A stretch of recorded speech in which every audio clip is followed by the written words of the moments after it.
to be having this conversation, not just about migration, which is the topic of this event, which is the first in a series of 6 around climate resilience, but to broadly gather these issues together and have a series around climate resilience. And I think this is a great opportunity to showcase so much of the work that goes on across the institution, but particularly around the pilot program for climate readiness. And I think that's a tremendous intervention that our donor countries have committed to and has been phenomenally well executed in partnership with the other multilateral development banks and also the Climate Investment Fund.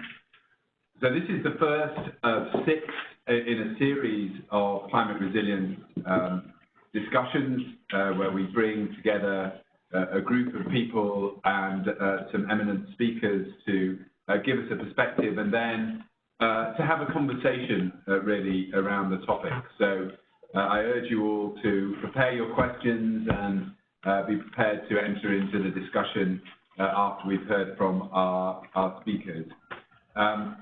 Just for future reference, the other sessions will be over the course of the next 3 months will be climate resilience and climate services, climate resilience and strategic frameworks, climate resilience landscapes, ecosystem-based adaptation, climate resilience institutions and governance, and climate resilience and urban development. And having come from the board and having spent probably a rather large proportion of the last day and a half thinking about the Climate Change Action Plan, it seems as though we're on exactly the right topics here for a discussion around resilience to build on what has been discussed and agreed in Paris. The whole landscape that we're operating in has changed quite significantly post-Paris, and I know a lot of you have been very heavily involved in the preparations for that work, and it really was a tremendous landmark agreement, and it's going to shape the way we as an institution respond, but also the way in which our donors think about us and the role that we can play to help the mitigation side of things, but also in the resilience and adaptation side of things, and also think about how we enable the full resources that are available to us to flow in the most effective way. And that's not just concessional finance, but also private sector finance and the transition that these economies need to take to build resilience into everything that they do. And I think it's particularly useful that we start off on migration as our first topic.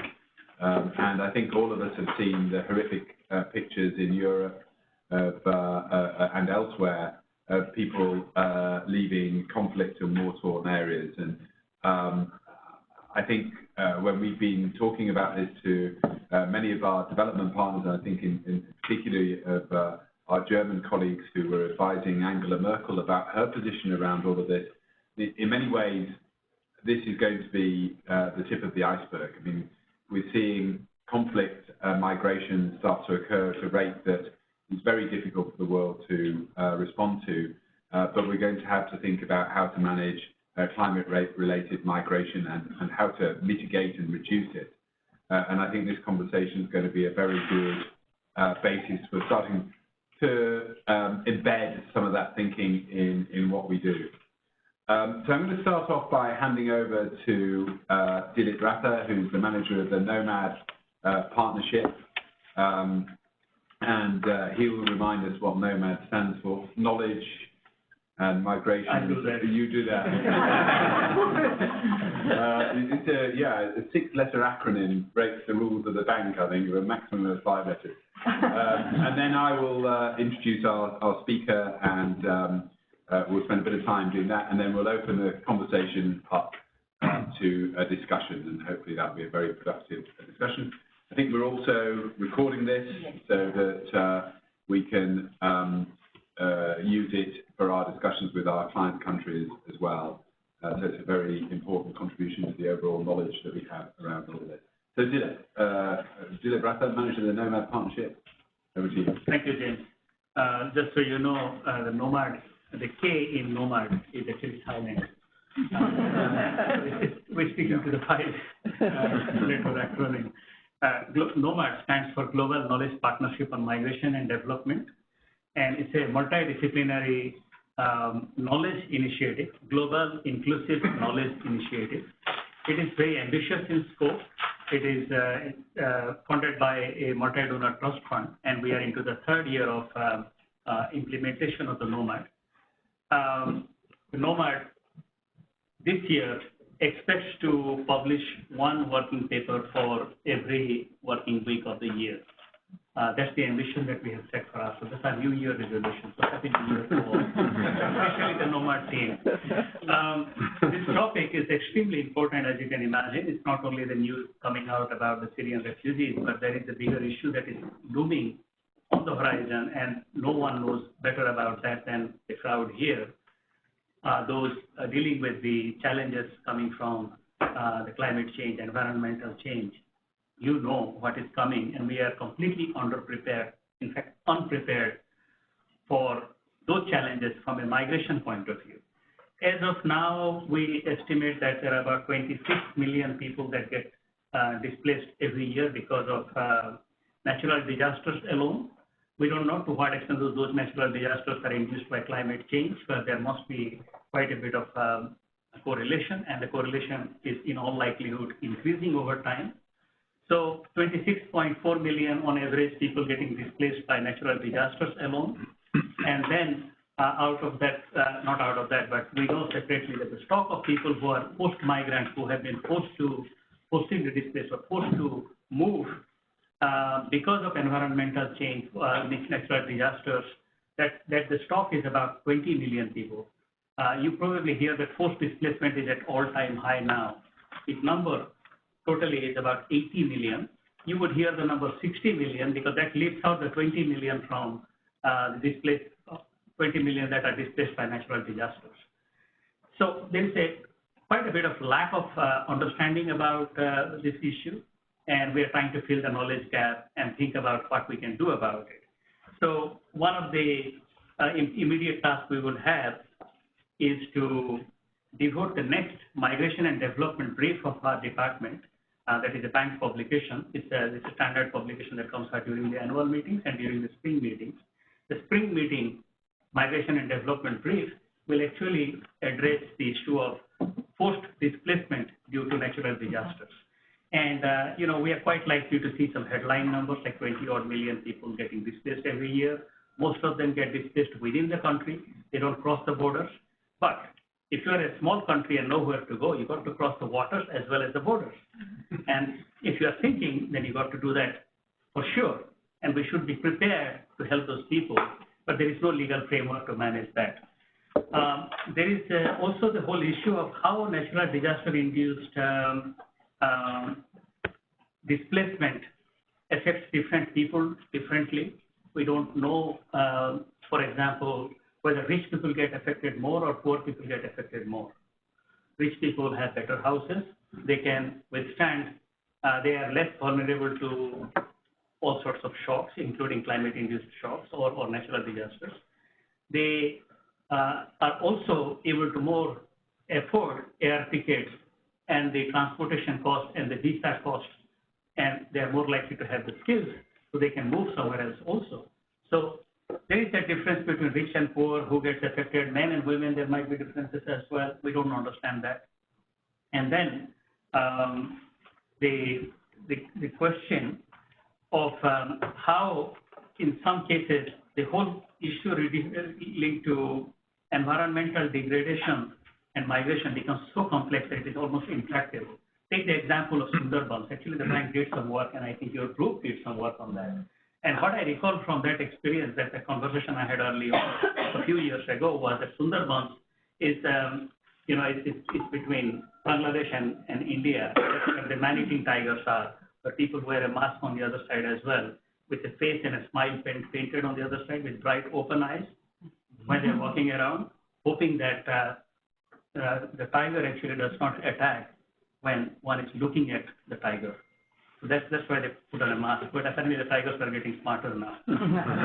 So the story from our colleagues who have come back from a mission to Sundarbans, they were saying that you meet people and every every 1 out of 5 people you meet has a body part missing because a crocodile has eaten or something, or a man-eating tiger has attacked them or something. So man and nature are coming head to head in that part of the world. So that's actually sitting between Bangladesh and India. It is jointly owned by them. It's an international land. So it has to be an international project when you intervene there. And when you somehow manage to convince the people they have to find another place, they go, but then other people come in. That story of repeat migration is also there in climate, vulnerable locations that are vulnerable to all sorts of shocks. There is all kinds of migration taking place, both out migration as well as in migration. The challenge is very complex. Then there is some incipient knowledge now, there's some new basic knowledge of the role of remittances in the context of natural disasters. When we had the earthquake in Nepal in late April and early May, remittances to Nepal actually doubled and sometimes tripled in those months. So take the average amount of remittances going to Nepal. It's about $500 million per month. It's $500 million per month. Tourism receipts by Nepal is for the whole year is less than that. So $500 million remittances per month. In the month of May, June, July, money transfer companies are saying that they actually received $1 billion or more than $1 billion per month. So you can imagine that amount of aid coming from migrants themselves is way more than what the international community put in Nepal. So that's the other dimension of migration interacting with, let's say, natural disasters in this case, acting as an insurance, so to say. Then there is the final question of what you might see head-to-head in places like Abu Dhabi or Dubai or entire Gulf countries. To what extent and how migration affects migration affects environment. That is also not very understood. So there was a piece of, research coming out of the World Bank, I thought, which said that in Nepal, because of out-migration, the forest is growing better now because people have left. They're not using fuel wood as much. They're not using the cows to graze. So there are these complex interactions between migration and environmental change. You will hear from the experts. I'm not going to elaborate any further on that. Just to say that this is an extremely important topic and timely topic, and we will have a lot more coming in this topic in the coming months. Knowmad has 12 or 13 thematic working groups. One of them is environmental change and migration. Suzanne Martin, one of the speakers, is actually the chair of the thematic working group. Kanta is the co-chair. And Christine is a very active, the other speaker is a very active member of the environmental team of the Knowmad. So it is the Knowmad with the K silent, but the K is the most important, knowledge on migration and development. That's what we are planning to improve going forward. Thank you. Okay, thank you very much, Dilip. I've already learned 2 things. One, how to avoid a tiger attack. And the other, I think, is more important and really quite sobering is the scale of displaced people. I mean, the numbers we're talking about are the size of the UK, France, or Germany. I mean, this is at a national scale, and you think of all at an enormous scale. You think of all the anxiety and that creates, and as well as the potential to shift people back into poverty. And many of you will have read Shockwaves, which was the report that we did on climate change and poverty, and it's one of the piece of analysis was that 100 million people would fall back into poverty as a result of not dealing with climate change. This is one of the very good examples of how that happened. So we've got 2 speakers for you. I'll introduce them both now, and then they can do their presentations, and we'll move to questions. The first speaker is Professor Susan Martin. Susan's the director of the Institute for the Study of International Migration at Georgetown University, and as it says, the chair of Knowmad as well. She's got a very distinguished career around this particular area, as I'm sure you would expect, and has authored many articles and book chapters on environmental change and human mobility. We've also got Christine Padoch here, who's the research director of the Center of International Forestry Research, C4. Christine's an anthropologist by training, having spent a huge amount of time working on research around smallholder patterns of forest management, agriculture, and agroforestry. And I'm particularly interested in that in terms of that linked to the climate change agenda and also Paris, because for the first time forests were explicitly mentioned in the Paris Agreement. Christine has worked as scientific advisor on many international projects, so I look forward to hearing about some of those. Over to you, Susan. Hey. Thank you very much. I thought I'd begin talking a bit about Knowmad and what we're doing on environmental change, human mobility, then talk a little bit about some of the background to the issue, and then what's happening in terms of the developments in Paris, and then what are some of the policy issues, and then turn it over. So I'll be a little bit broader, I think, than Christine will be. We've had three major aims in Knowmad in the working group. First, clearly based on what Dilip has said, you'd not be surprised that it's to improve understanding of the interconnections between environmental change and human mobility, not just climate change. We're looking at all forms of environmental change. Various different acute natural disasters, some of which are climate-related, others which aren't, but also human-made situations, nuclear accidents, things of that sort, conflict, and its connections to human mobility and environmental issues. Second aim is to help governments and other actors integrate mobility considerations into the planning they're doing, whether it's in the climate resilience area or the climate adaptation area, or for that matter, disaster risk reduction, which I'll talk about a little bit as well. And then in order to accomplish those other two aims, we hope to improve the data and the research available on human mobility and environmental change in a number of ways. To date, we've done a number of activities. We held a symposium on the state of the evidence. The report of that symposium and a literature review is available on the Knowmad website. One of the issues that came out at that point was the need for more longitudinal research on environmental change and migration, that you can't look at a dynamic issue of that sort with static data, that you have to be able to look at how it changes over time, both how the environmental changes occur over time, but also when people migrate in various different forms, what the impacts are over time for themselves, the communities into which they move, and the communities that they leave. We also did a number of working papers for that first aim of improving understanding, reaching out to researchers who already are in the field doing cutting-edge research in the area. And they were organized around three major themes: vulnerability and resilience, how that affects both the propensity to move in the context of environmental change, but also how it improves the outcomes for those who do leave, or the outcomes for those who are left behind. So we're looking at various components of vulnerability and resilience. The second is because most of the movements will be within the global south, from one developing country to another, and mostly within developing countries. We've been looking at South-South movement and what are the special issues that are arising in that context.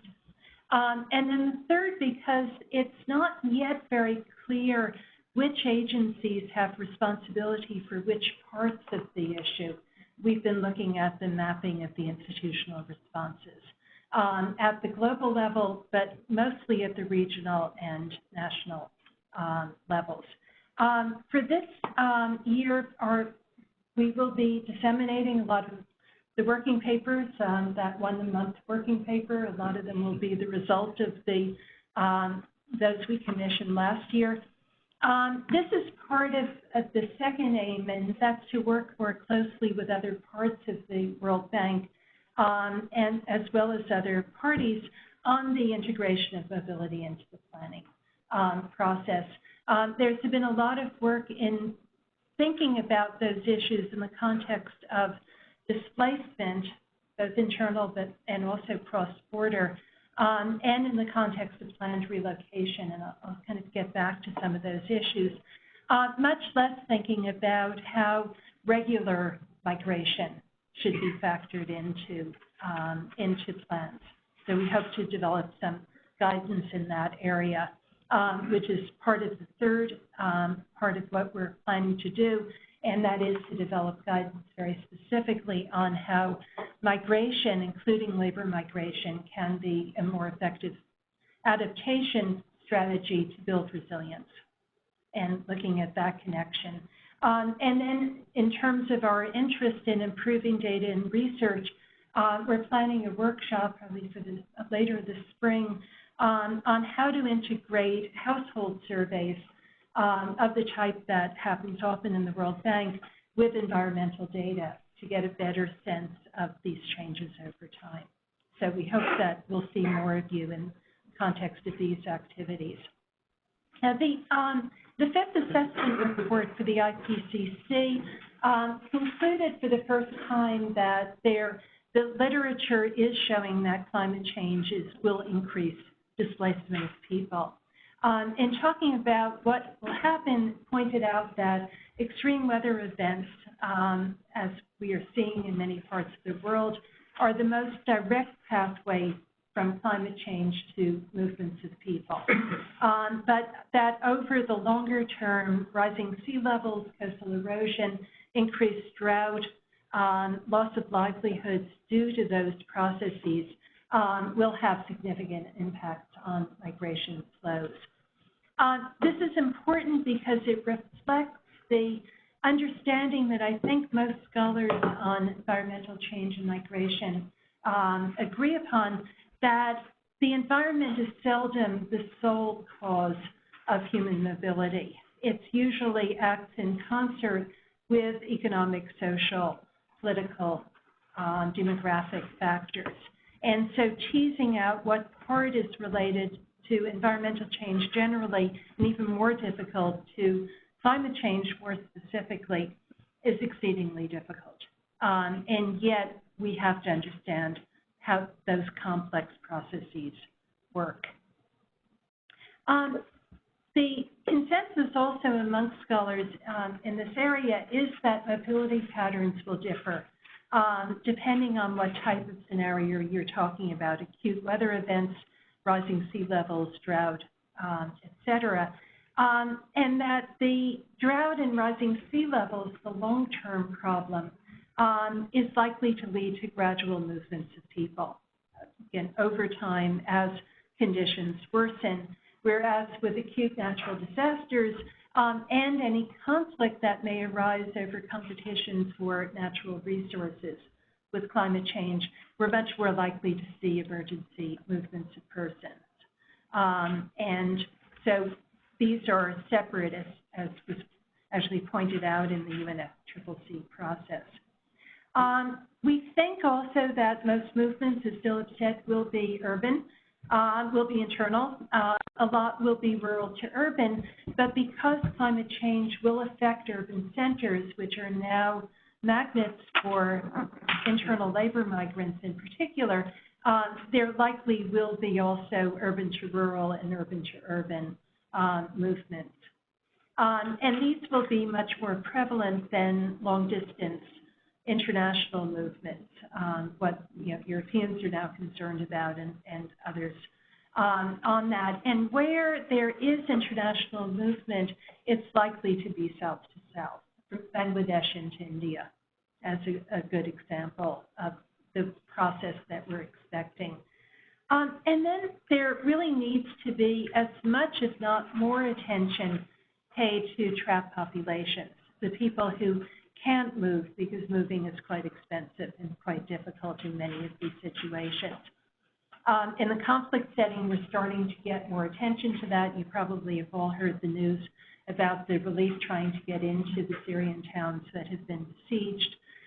That's one aspect of people who should be moving but can't. There's now a lot of thinking about what needs to be done to plan the relocation of people who might otherwise be trapped in untenable situations.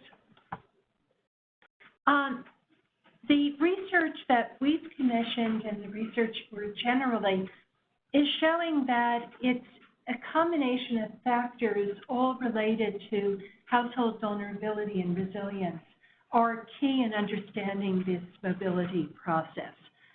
Whether it's having a sustainable livelihood option apart from what is most affected, whether it's farming or fishing or other aspects, the poverty level within the household, the extent of cultivatable, habitable land, all of these things that I have on the slide. The last is particularly important, the social networks, because again, not only is migration expensive, but it's very difficult to do unless you have social networks that can help in the process of relocation. And so the extent to which people have social networks receive remittances will both affect whether they can stay where they are, but also will affect whether and how and where they move if they do become uprooted by these processes. And so understanding these various coping capacities and resilience is essential for any type of planning with regard to human mobility. This was first recognized in the Cancun Adaptation Framework that was adopted in 2010. And this section that refers to human mobility does talk about the three different forms of human mobility that I mentioned the research is identifying. Displacement, emergency movements happening with very little warning, although very often repetitive. So it's the 10th year of flooding in the same area, uprooting people, often for short periods of time. The 26 million internally displaced by acute natural hazards, most of them return fairly quickly to their home communities, but we're seeing an increasing number of protracted situations where people leave and never are able to come back. And this is a trend that appears to be worsening. Migration, usually anticipatory of worse to come, somewhat planned, usually generated by households themselves, sometimes by individuals, sometimes by communities doing it more or less together, but where there is some time, some planning, some resource allocation to being able to move from one place to another, often looking like any other labor migration that we might have. And then planned relocation for situations where entire communities must leave. There has to be some level of governmental intervention because of the size or the circumstances in which it's occurring. And if it doesn't occur, people perhaps being much worse off than they might be in the absence of planned relocation. For those of you who have had exposure to the programs of the World Bank on involuntary resettlement as a result of development projects, you know that the history of these types of planned relocations is not a very pretty one.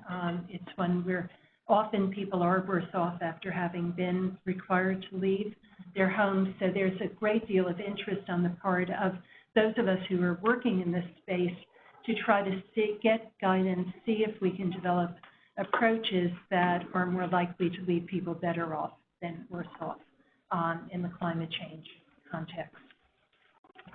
Paris dealt primarily, because of the focus on loss and damage, with the first of the three forms of human mobility, and that's displacement of people.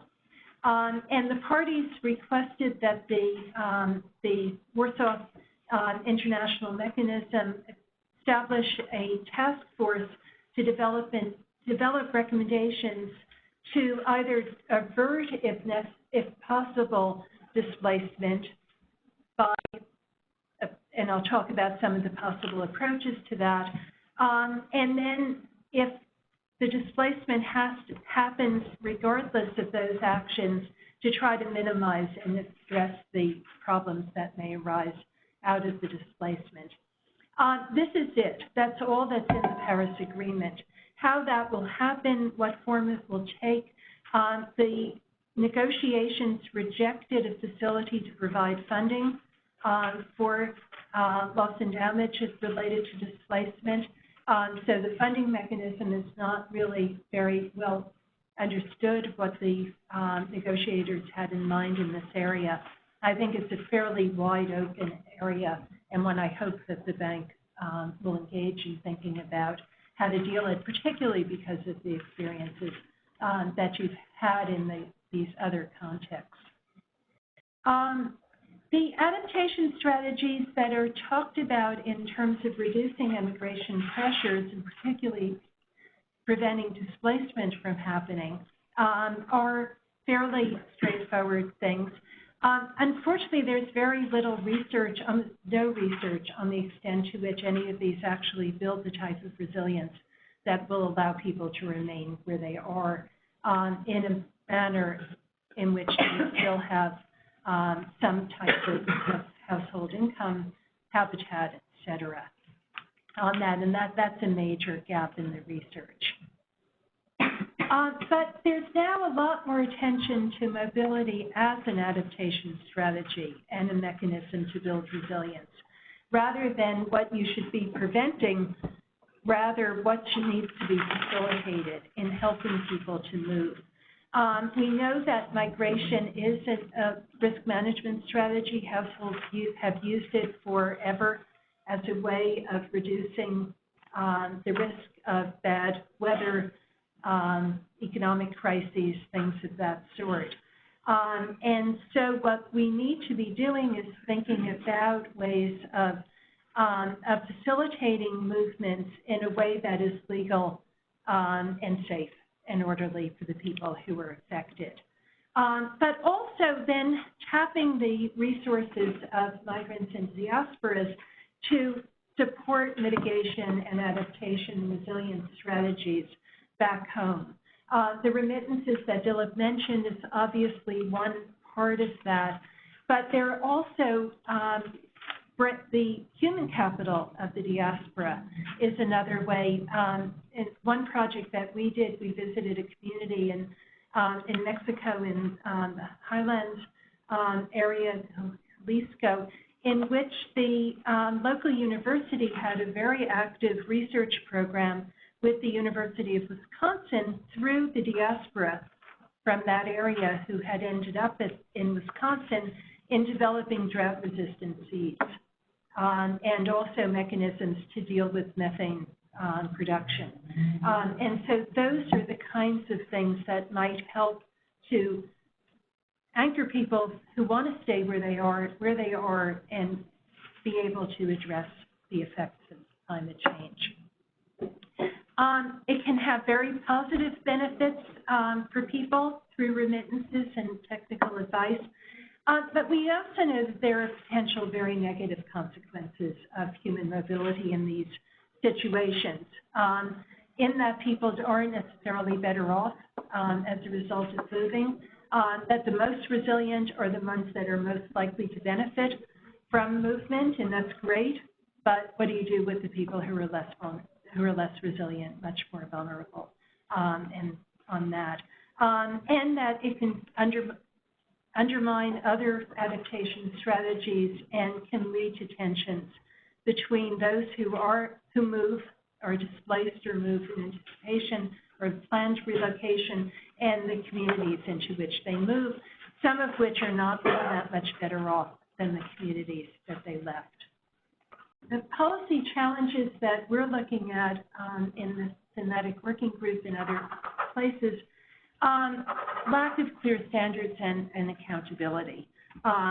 Because these are such complex forms of movement, it can't be handled only by people who deal with migration or agencies, or only by agencies that deal with the environment. It has to bring in the other actors, such as the World Bank. Major gaps in international and national law for dealing with movements coming from these sources. Then inadequate integration of mobility into planning and financing mechanisms, and we hope that this discussion will help lead towards more thinking in that area. And then fostering positive adaptation alternatives to help people who want to stay, help people who need to move and want to move, be able to do it safely, to avert displacement, and to make sure that planned relocation is done with the rights of people in mind and with really good strategies to develop better livelihoods and more opportunities for them. And so that's the framework that we're thinking about. And as you could tell from my remarks, there are lots of places in which we think a partnership between those at the World Bank interested in environmental issues and migration issues can work with scholars and others who are interested in these issues. So thank you very much. I think that was it. Thank you very much. Over to you.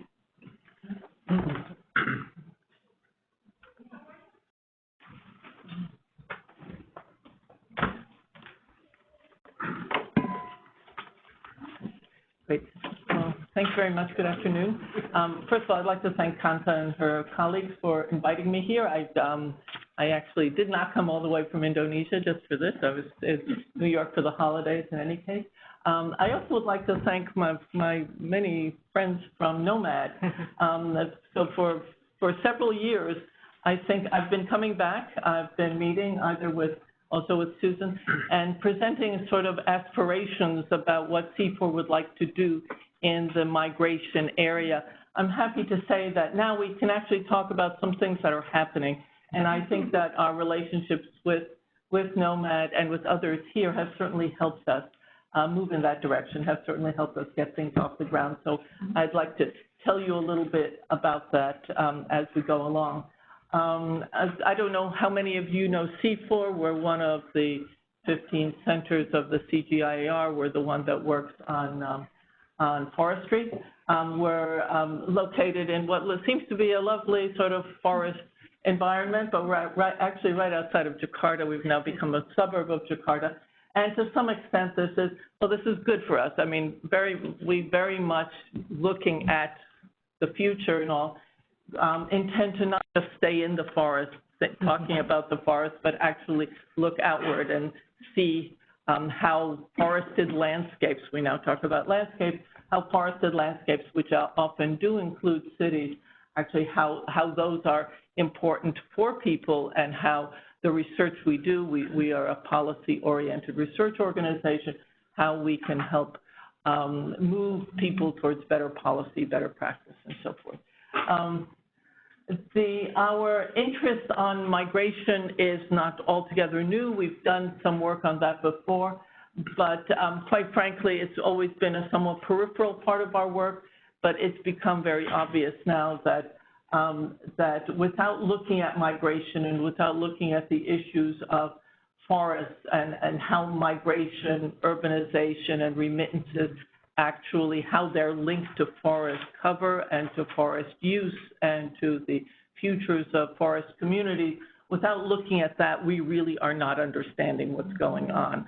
Actually, I think what we really need, even though if you look at some C4 materials, you still have people who look like, you know, our images of the forest people sometimes have not changed, but quite frankly, if we think about forest communities and forest-dependent communities, those livelihoods have changed enormously, and they continue to change, and they probably were not quite as totally forest-oriented as we ever made them out to be, but right now it becomes completely obvious that this enhanced mobility and the changes in both communities that receive and send people, the remittances, the funds, the resources that are generated, not just financial, but also in terms of in-kind resources, of knowledge, of social networks and all that diasporas generate as well. These are all key elements of any current transitions. And as Susan mentioned, it's very difficult to isolate things out, whether climate change or mobility or whatever, but these are all integral parts of what's going on in forests. And yet, up to now, the migration community has not really looked much at forests, and Lord knows the forest community has not looked much at migration, so we're trying to actually incorporate these two things, put these together and see what's out there. And we find out actually there is something out there, not quite exactly what we need probably, but there is a good deal to build on, and now we're hoping to build on that. Unfortunately, some of what's out there is rather uninformed. You know, it's always migration is bad because migrants cut down forests. And as long as we only talk about frontiers, that's probably true. But there are many different kinds of mobility. Some of them seem to have been sort of invisible to us up to now. There are also many different kinds of forests. To some extent, it's a bit of a problem because, you know, we're never going to come up with those neat generalizations that apply everywhere because we're talking about so many different things. So we are focusing a good deal on the necessity to understand broader context, but also on the necessity to understand that there are that when we talk about migration, we're talking about many different things. And when we talk about forests, we're not only talking about frontiers, we're talking about various kinds of human influence, planted, manipulated forests. So now C4 is at last, as I say, we've always been, we've been coming back here often and talking about what we hope to do. And now we're really embarking on a broader research program that is looking at both these diversities, but also the trends and the ways in which migration, urbanization, personal remittances affect rural livelihoods and forests. And as you probably know, C4 has been focused in the last probably, almost decade very much on climate change. Up until recently, we could say that, 60% of our budget actually was devoted to studies of climate change and the roles of forests, both in mitigation and in adaptation. And we certainly continue to do that, but we're trying to build the migration issue into all of those programs as well. So even though I won't be speaking perhaps as specifically about climate change or about climate events or whatever as Susan and some of others of you have, I will be talking about forests, and we see forests playing a very central role both in mitigation and in adaptation strategies. So among the things I've made for quite a few years, I've also been telling you about this great review paper that's coming out. I think we have to institute this one review paper a month, but it's taken us, I think, considerably more than a year to come out with this. But I hope that you will all download it now. If those of you who are not familiar with C4's website, please do visit us. We have a tremendous amount of research that's available to you. All of what we produce are international public goods, so please download it. We actually have not produced this in hard copy, only to be downloaded from C4's website. So please go to C4's website and put in sort of migration or whatever and download that. We actually had started about 3 years ago or so with a workshop, sort of bringing together a lot of people who had worked on forests and migration, mobility issues. This is the review paper that's come out from that with a number of people from C4, including myself, but also some distinguished folks from outside C4 writing this. We also, as I said, we've gone ahead we've consulted and collaborated with Knowmad in several different ways. We hope to do that far more. We have several new projects that are really just beginning, together with one on migration and gendered landscapes. And I also will speak a little bit more specifically about gender issues. I know that's of some interest here. And within our work with DIF and NO4, which is also in collaboration with Prof here at the bank, we're we're looking specifically at gender issues, and that project will look specifically at these issues in 3 countries, in Nepal, Burkina Faso, and Ethiopia. But with those same questions, that research we also hope to build into many of our other projects that are going on. We also have just signed a contract 2 days ago, and for another project looking at migration and improving forestry initiatives, specifically with a number of GIZ forestry projects, and that will be specifically in Indonesia, Peru, and Tajikistan. And for those of you who think Tajikistan was sort of a strange choice, I note that Dilip doesn't think it's a strange choice. 52% of Tajikistan's GDP comes from remittances. And it's a place where forestry projects train a lot of men to manage forests better, and then all the men go up to Russia and Kazakhstan, and what you're left with is a whole lot of old ladies sitting there, with these forests to be managed. So it's an area, it's only one case, but it's something, again, that we hope to get sort of insights that will allow us to build this into other areas. We also have some ongoing projects, and again, with the ASEAN Social Forestry Network, that we work with several countries in the ASEAN region. And again, we hope to be able to sort of cross-fertilize across all these projects.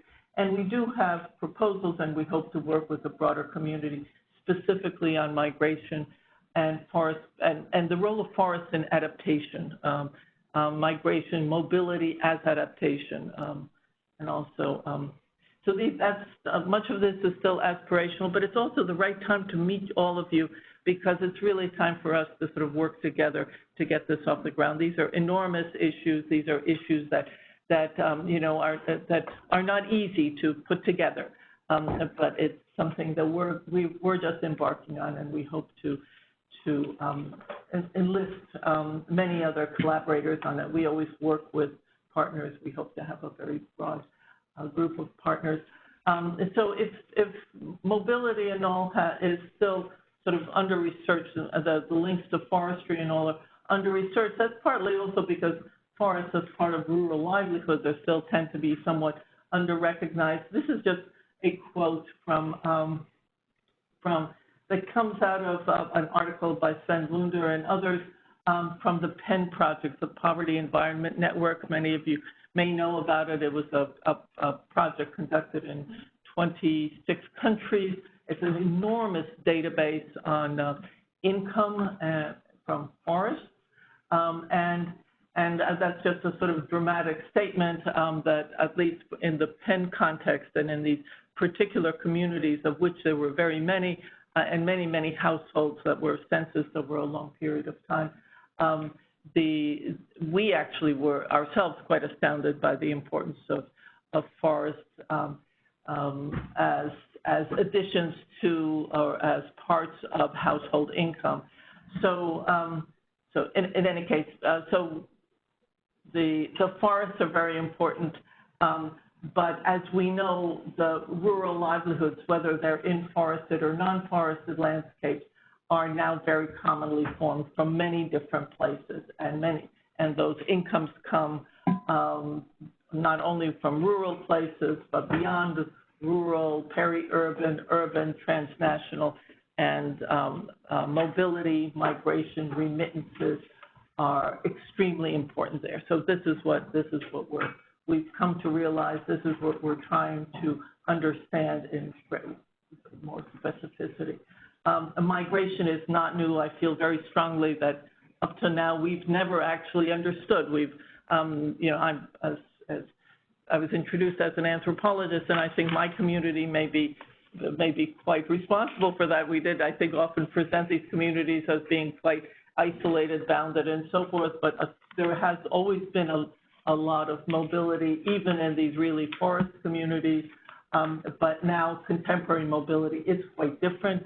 I think it's different just in the sheer numbers, in the scope, whether geographic or temporal. And it's really, we can't understand forests unless we understand these mobilities, and there are different kinds of mobility. Again, Susan done much more on this than we have. I should mention that the paper that I showed you, it is aimed a bit at people who really know a good deal about forests, but probably don't know that much about migration. So for us, that's been important, and we do emphasize that. For instance, the different forms of residence, the multilocality often of households that we see in a forestry context, but actually have parts of their households resident or sort of moving between urban and rural areas. I'll give a few examples from this. We've done a number of small projects in the past. We've done some seed projects and all. We have a few data, and I'd like to present you a little bit of these data that shows how extreme this might be. It's not just a few people who have sent people to cities, but in some areas, for instance, in Amazonia and the Amazon floodplain, we find that most people have somebody in the city, and this is absolutely crucial to understanding what might be resilience in these places, whether with social networks, with sort of educational opportunities, but also with income and with in-kind resources coming through there is extremely important. There's great variation in who migrates, where they go, people with more resources who may migrate a bit more permanently, people with fewer resources who may migrate in different patterns. And we're very interested in the changing, as I mentioned about Tajikistan, but in many places, the changing gender and age compositions of these forest communities.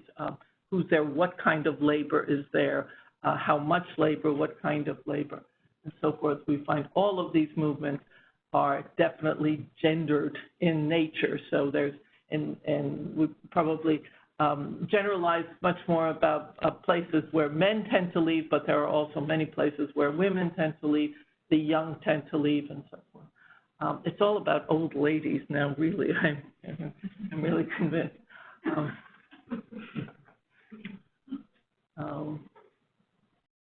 Okay, just a few more generalizations, and what I'm sort of presenting now are very much the kinds of conclusions that we came to from reading, from doing this overview and doing a review of what has been written on these issues. And you'll find that in that publication that I showed you, we have an extensive list of references, that most of these are taken from. So we find that I think there's been a lot of sort of complaining or bewailing the fact that many rural areas now are becoming more urban in kinds of, whether in consumption patterns and all. But we also find that there is the sort of ruralization of urban places as well, with massive migration. Many of especially the smaller cities, but the regional cities and tropical areas, in many ways, consumption has become more ruralized than urbanized. I think, I don't have quite time to describe all of this, but some of this we find actually leads to reforestation or more forest cover in certain areas. We also find, and again, we've talked about people coming back as many different, when people leave, other people come back. But we also find that with a lot of out-migration, often some people stay. So we rarely find that places are really emptied out. On the other hand, when places are sort of emptied out, for instance, in some areas of, very, very remote rivers in Amazonia, some of those areas are emptied out, but that doesn't necessarily lead to forest resurgence, because often you don't have those controls that you used to have there. And so what you have are different forms of exploitation, often far more extreme exploitation going on there. So it's all a very complex thing. So it's not that it's unknowable, it's just that there's an awful lot to know about these areas. And this is what we're hoping, that gap is what we hope to fix. And migration, and as this is sort of repeating what Susan said, but as this migration as an adaptive strategy, and forests as buffers, and there are many, certain kinds of forests, especially riparian forests, mangroves, and so forth. that as a strategy has to also be put together, not just with climate change, but with various other economic and political shocks that go on. And again, forest-based and also the effect on forest-based mitigation efforts, for instance, RED, of, for instance, remittances, is something we also don't understand. When you have these very large incomes often coming from remittances, the effect on whether RED or other kinds of development initiatives, I think is something that still needs to be done. I'd like to give you just a little bit of a few examples very, very briefly, and please cut me off when we really run out of time. Because we have done a little bit of work.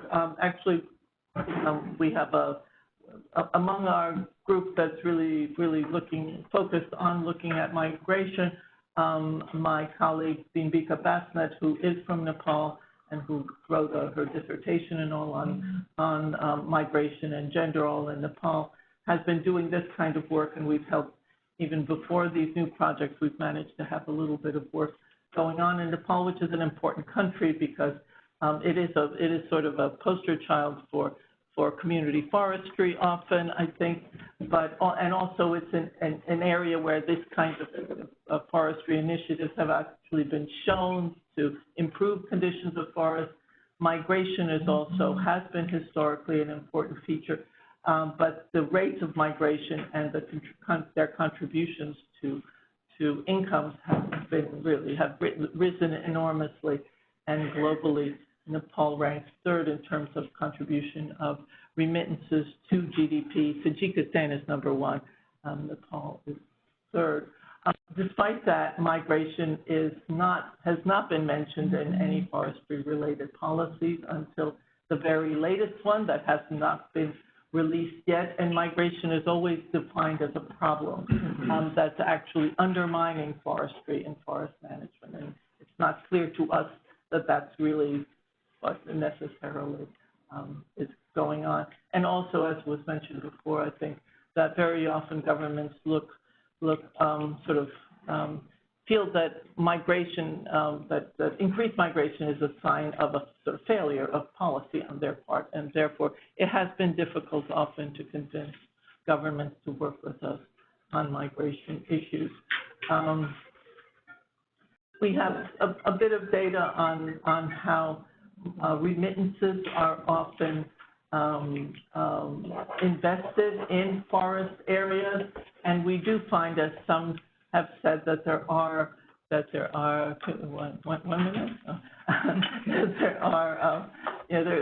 is, not only here, but we find also in Ethiopia, that one area that people do tend to invest in is in alternative sources of energy, therefore stopping the use so much of firewood, for example, and that might look like a very positive trend for forests. On the other hand, in Nepal, we also find that people tend to acquire more land. So there are both positive and negatives here. Another area that I think all around the world people talk about as important areas for investment are education and health services, which tends also to take populations out of forested areas and into towns. But again, how important that is to truly relieving pressure on forests is also somewhat variable. There's also a good deal of interest in how that changes sort of social relations within communities. And as an enormous generalization, I'd just like to tell you that that's complex.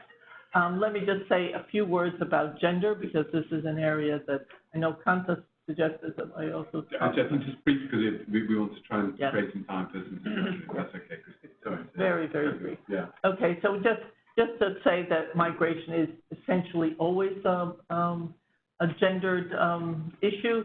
Again, there is a tremendous differences, and they tend to be embraced in rather polemical ways about whether this, the fact that women tend to be the ones left behind are actually helping them have more voice and more agency in dealing with forests, or whether it's just increasing the burden on them and therefore keeping, it being a negative having a negative influence on their ability to deal with these issues.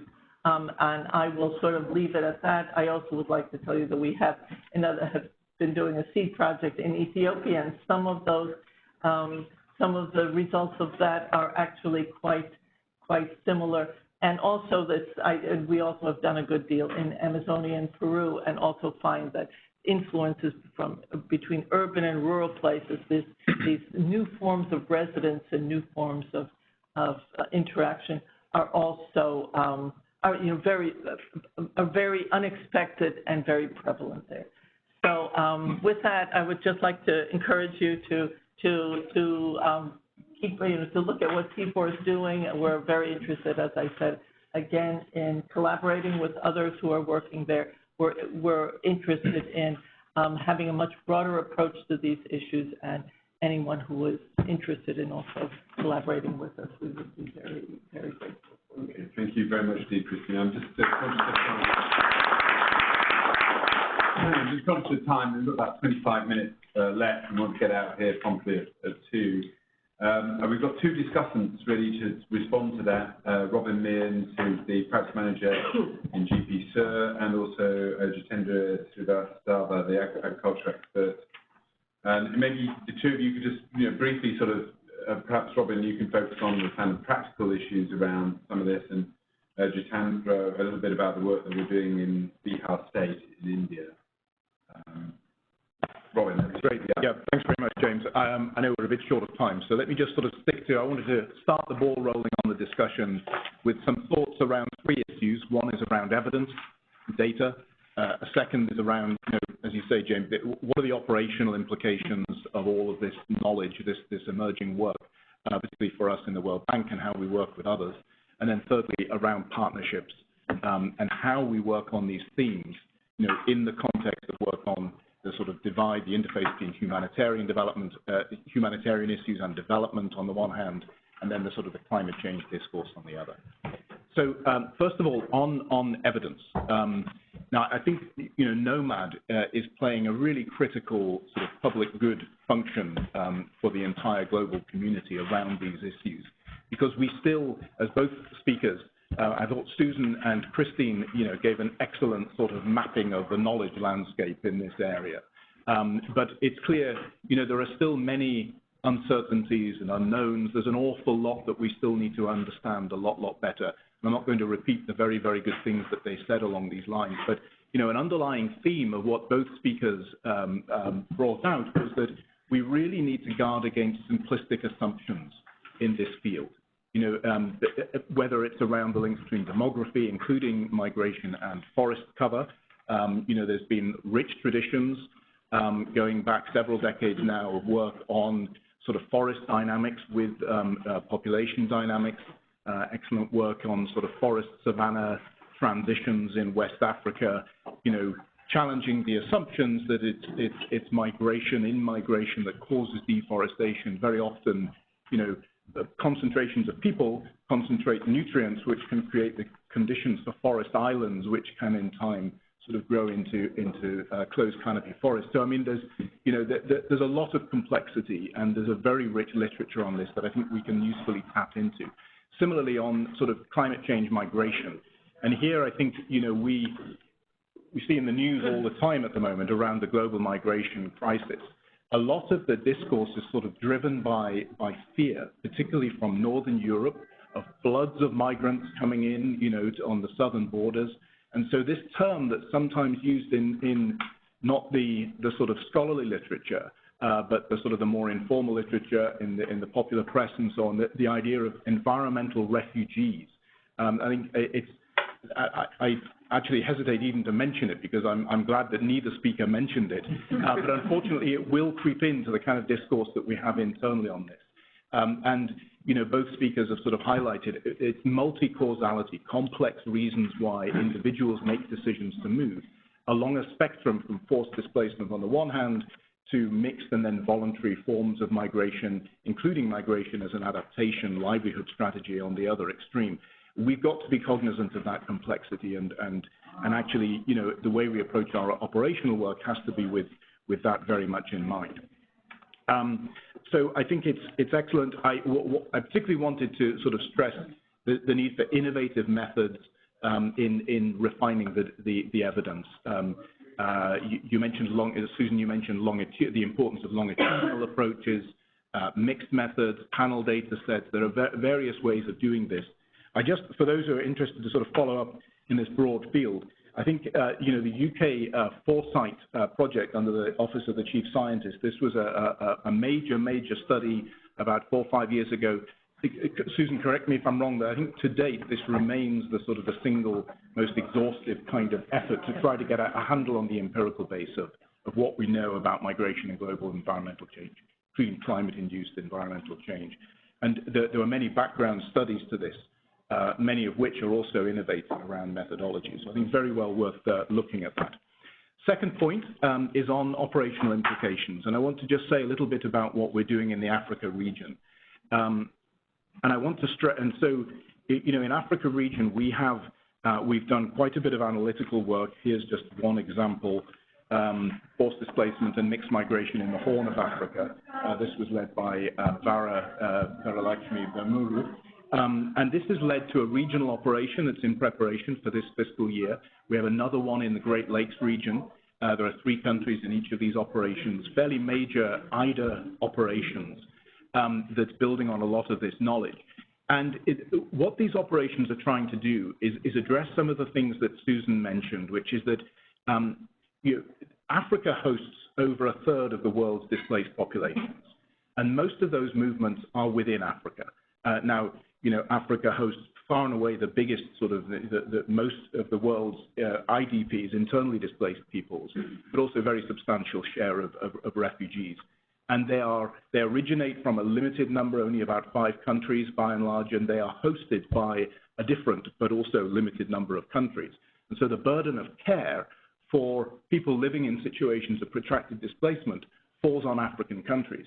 And they've been dealing with this challenge, unobserved, as it were, and unsupported by the international community for decades. Yes.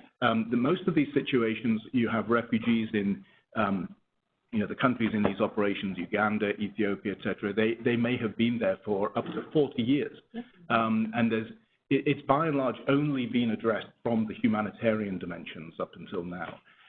But now we're in this sort of a new world where the boundary, there's a bit of renegotiation going on of that boundary between the humanitarian community and their roles and responsibilities, and the development community and roles and responsibilities that we have on the development side.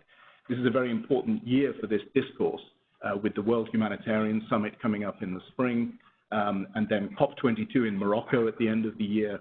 I would just mention that this is some of you may have heard about this, the Africa Climate Business Plan that the World Bank Group launched in Paris at COP21. And I just want to emphasize that addressing the multiple drivers of migration is embedded within this. So the work that we're doing on forced displacement and migration, helping support and facilitate migration as an adaptation strategy, but also assistance, particularly for host communities. As Susan mentioned, the situations in which we work are where you have IDPs and refugees, former refugees, living alongside host communities that in many respects are among the most marginalized within their own countries. And so they're facing a chronic development deficit, and this influx of displaced peoples over time has in many ways exacerbated that. And so any sort of operationally viable, sort of durable solutions have to contend with that and deliver benefits both to host communities as well as to displaced populations. I don't have time to go into the details, but we are addressing that in some very, I think, quite innovative ways in Africa region.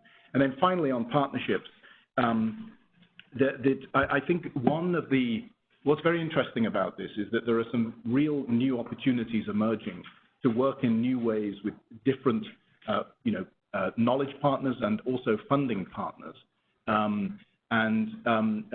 So, again, I think Knowmad is providing an extremely important platform for exploring a lot of that.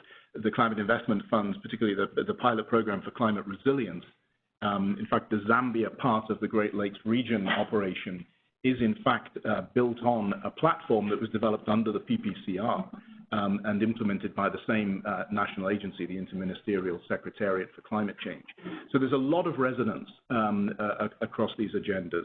And I want to give a plug for Margaret Arnold, sitting here. Margaret leads an initiative within the GFDRR, the Global Facility for Disaster Reduction and Recovery, which is called the Inclusive Community Resilience Program.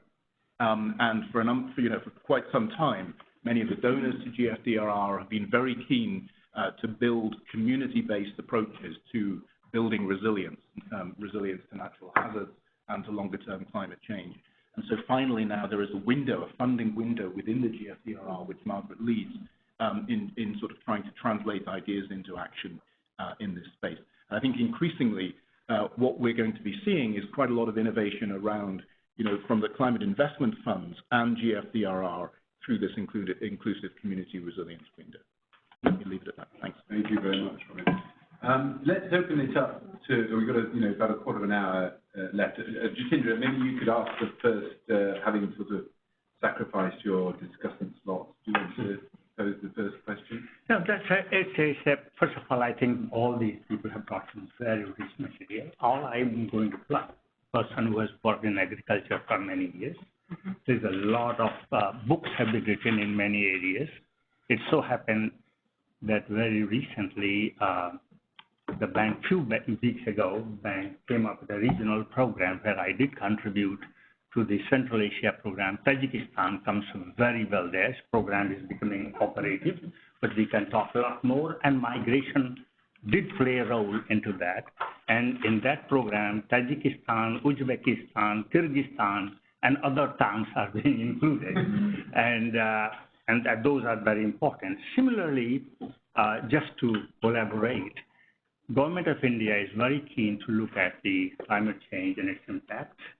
And it had come to the bank in several ways. And one of the things that we found that the governments are saying the time has come. We do not want to hear this is very important. And we need one more study or the other. They are saying if you have some suggestions to the solutions, clear priorities, what we need to do in certain areas, then you come and talk to us. Otherwise, please don't come and give us this just general pictures, and we know its importance. In view of this, we suggested forget India as a continent, take one vulnerable state, and they chose Bihar, which is uniquely located between Nepal and things, and the rivers and the floods and the droughts in the mountains, rain-fed and irrigated, and poorest state in the country. And bank has been asked. They came up with a proposal, and this paper is being circulated by Kanta, so I'm not going to go into all this. But the government is very keen to move on, come at, and agriculture in Bihar is 81% of the labor force is in agriculture. What happens to agriculture from the floods, from the droughts? These are the ones who create migration and other kind of things. So their priority is, can you tell us how to make our agriculture resilient?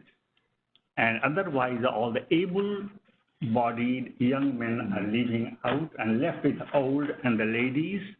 This is not only affecting the quality of life, but also the performance of the agriculture sector, which is supposed to provide the resilience, and we are interacting with them. There is also in Europe a number of countries who are interested, but from the bank perspective, the countries are telling us, please do not come up with generalities. Come with a clear solutions. And if you don't have a solutions, do not come. We know the problems. So I am going to make a plug that this is the time for the group to come with solutions, and then we can go more. Otherwise, there is a fatigue of learning about it's very important, and these things. Yeah. Okay. Thank you. I mean, I think that resonates very much with Robin's point. That this isn't a problem of migration. This is a problem of a series of underlying root causes in shifts in both economies and agriculture, environment, landscape. and that drives, migration, and then you create this kind of downward spiral of migration increasing, and then the lack of labour and the economy starting to drift, and that's what creates the poverty and the whole. So, it's a really good example, I think, of where holistic development solutions come in. So, yeah. Thank you. Yeah. I'm so glad, Sonia Placa from the Knowmad, but I'm so glad that I was in the Africa region in 2005, 10 years ago, in the chief economist. And this was one of the issues that we were discussing in regional integration on the refugees and IDPs. But finally, now it's picking up. But this is picking up in the operational terms in the bank because we are also working on Mindanao project, Mindanao jobs. And we are finding the same things. In Mindanao, which is the poorest of the poor and coming more in the poor, we have two types of refugees. We have the IDPs from the conflict areas, which are fighting for lands, and we have the refugees, IDPs from the cyclones, hurricanes, and everything. And we're facing of the same humanitarian issues. Interesting enough is that a lot of the aid and money comes for the refugees from cyclones and disasters, not so much from the conflicts. And there's also tensions there. So I would like to ask you if you can take a look at those, because that will be coming more on those. Two suggestions also from the Knowmad side. We are in the other group that we are looking at local, human mobility and municipalities and local governments. We have the mayoral forum last November in Quito. Local mayors are looking at these issues of the climate change, environmental, and the mobility. So we have a declaration on human mobility, which is going to be forward for the World Summit, a humanitarian summit, but it will be good to link when you do your adaptation strategies also for the local governments, because they're taking care of these issues. And finally, a very operational call, given that all of you are in operations, and you were talking about the seeds, CGAR and CGR and AFOR and a lot of people and a lot of these, the Centro de Maíz, the Potato Center and everybody's centers, they have a global public goods, but they have been working for a long time, I remember, on these seeds, for example, rice seeds that are resistant to floods or resistant to drought. Is there a way that we can share this with all the countries and not keep only in the research centers? This is part of the bank. And this we can link into the diaspora and the transfer of the technology. So that would be my plea from the operational side, to bring some of those things that are being done, research all over, to these countries that really need it. For example, in Mindanao, nobody knows about anything about this. So we need that research. Okay. A couple of other comments, questions? Yeah. Quick comment. Christine, thanks a lot for the point. Name and I'm Supriyo from DEC-MR, that is the migration team. Okay, great, thank you. Thanks for pointing out something very interesting you pointed out, and that is the ruralization of urban areas. Because that thing, and I'm glad that the bank has a GP which is both rural and urban, everything put together. Traditionally, if you see ministries like Jitendra was talking about India, the Rural Development Ministry and the Urban Development Ministry are separate ministries. They rarely talk to each other except in a cabinet meeting. But I'm talking about specific local context. Delhi recently had a huge upsurge in pollution. They tried something out which was driven really by a sense that Delhi is urbanizing, and it didn't work very well, which is the odd even rule of cars. They had cars with odd numbers and even numbers running. But the problem they also realized is, now that you have pointed it out, that Delhi has actually become ruralized because of migration from rural areas. People are burning a lot more firewood than they used to do in the past, and which also makes me suspect that Delhi is probably losing a lot of its forest cover. But because of this sense that Delhi is an urban center, the policymakers it's not thinking it. So the question is somehow to make it think in that, it's both ways. It's not a one-way street. But thanks for pointing it out, and I think something we should really be stressing more. There's a question over here. Yeah.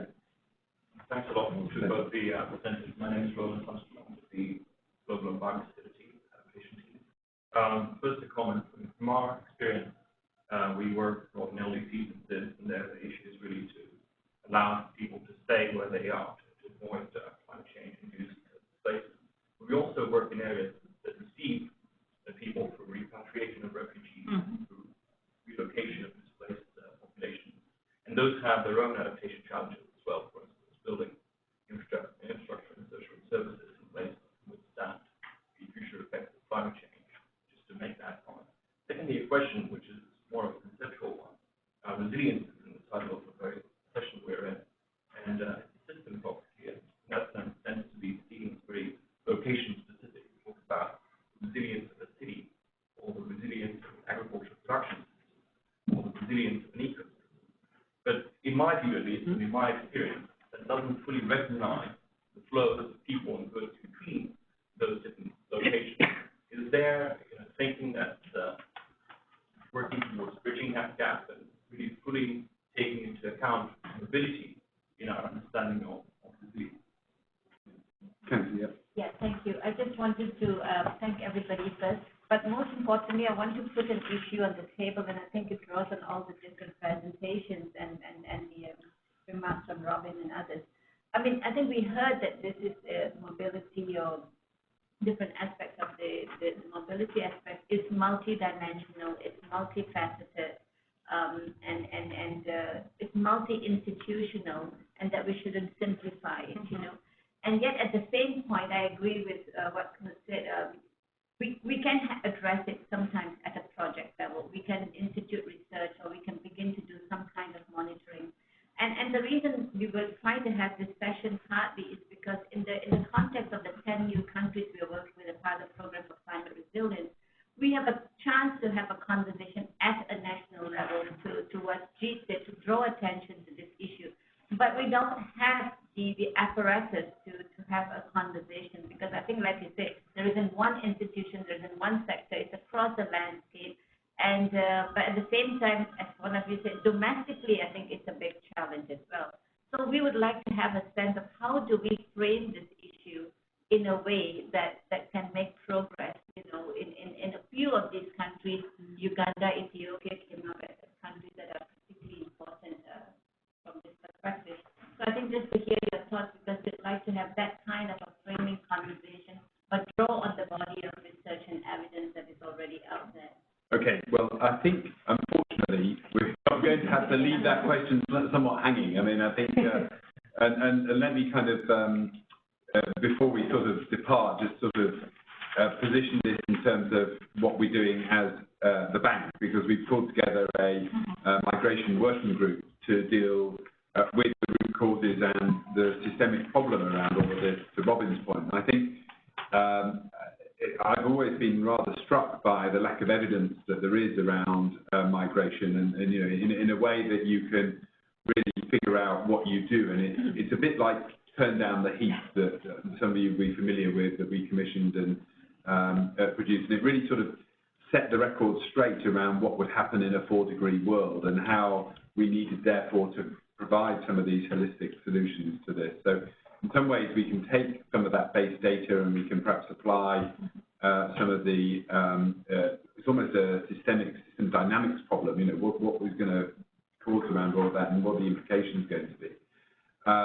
And perhaps we can bring that into this migration working group. And I think, Dilip suggested that we have another sort of further session to showcase some of the work. But I think what's clearly apparent is that a lot of people are very engaged in this. There's a lot of different dimensions to it, and we haven't really managed to do it justice in the hour and a half that we've had. So maybe we could think about how we bring that, description of what we're doing into this migration working group, and supplement some of the analysis that's going to enable us to come up with some responses to this. I mean, this is commissioned by the president, really. I mean, he's obviously very mindful of what's going to happen with our donors and what that will mean for our sort of long-term funding around how we deal with humanitarian crises and the way in which they're undertaken and initiated, what the root cause is.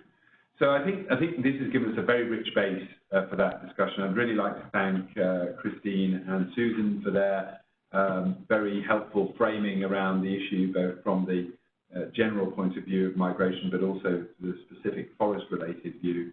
I hope we'll continue to work together and partner around some of these things. And thank you for the work that you're doing and the engagement that we've already got. Dilip, I mean, thank you to you and to Knowmad for bringing this together with Cantor and the resilience team. I think it's a really good collaboration, and also to Robin and Jatinder for your interventions, and all of you really for participating. I'm slightly disappointed we haven't had enough more time for some substantive dialogue around this, but let's take that to the next stage and bring that forward. But thank you all very much indeed. Thank you. No, thank you. Thank you. Very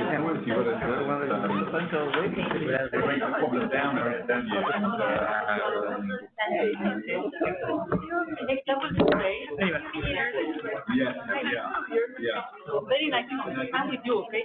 If you don't have solutions, no normal. I am with you.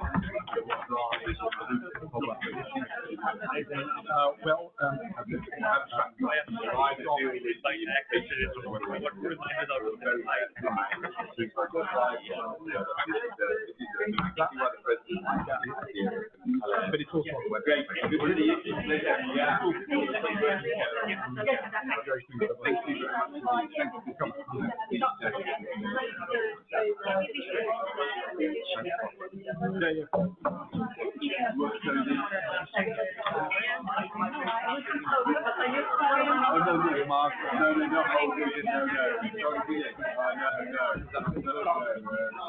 I was working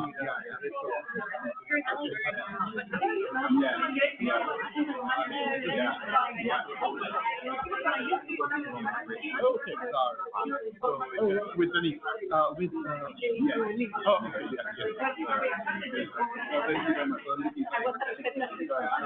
I see a lot of